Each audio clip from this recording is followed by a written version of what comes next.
Boa tarde, senhores.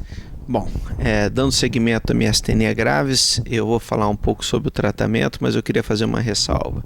Digamos que você está no seu consultório, chegue, por exemplo, uma mulher jovem com uma piora significativa, tanto do ponto de vista de pares cranianos, com pitose, com perda da motricidade ocular, com uma fala empastada, com dificuldade para engolir, com uma dificuldade de locomoção. Ela pode estar em vigência de uma crise miastênica. Existem várias possibilidades, dentre elas as infecções.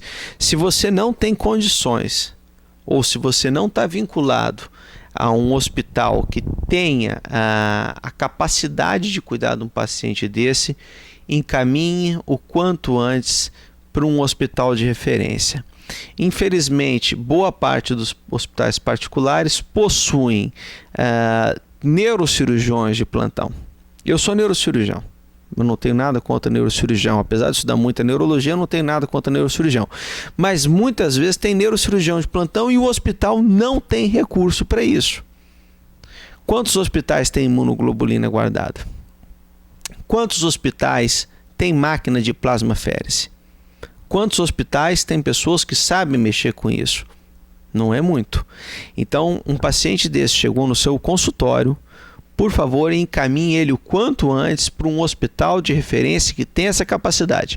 Ou um hospital universitário, ou um grande hospital que tenha UTI, com pessoas que tenham capacidade de mexer com isso. Não precisa ser neurologista. Um intensivista, um clínico médico, ele consegue fazer uma plasmaférese, ele consegue entrar com imunoglobulina quando existe a imunoglobulina, mas enfim, e entrar com antibiótico também. Não perca tempo, porque esse paciente ele vai fazer uma broncopneumonia e vai morrer no trajeto da tua casa, do consultório para a casa dele, se você entrar com corticoide e mestinon.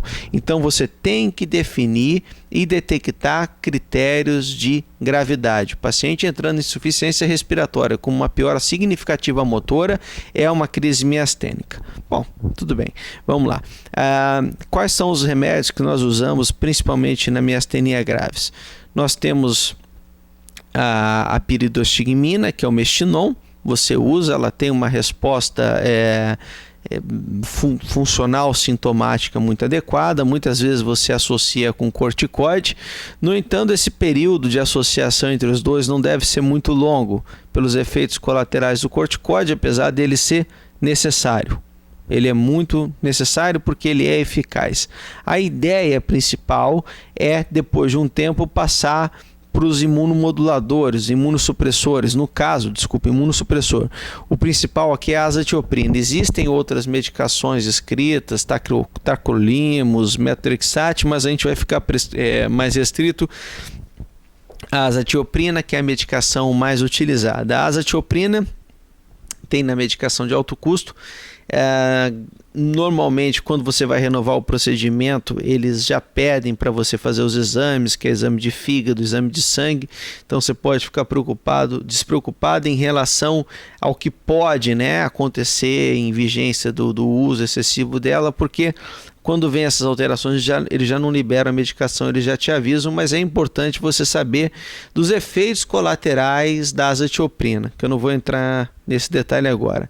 Bom, a ideia é você tentar ficar com a azatioprina e eventualmente lançar mão de corticoide ou no caso do mestinon. Não lembrando que a azatioprina demora pelo menos uns 4 meses para começar a fazer efeito. Ela é lenta, portanto não adianta colocar a azatioprina e tirar o resto, o paciente vai piorar. Você tem que manter o resto da medicação e estar monitorizando glicose, efeitos colaterais, enfim, tudo que as outras medicações podem usar.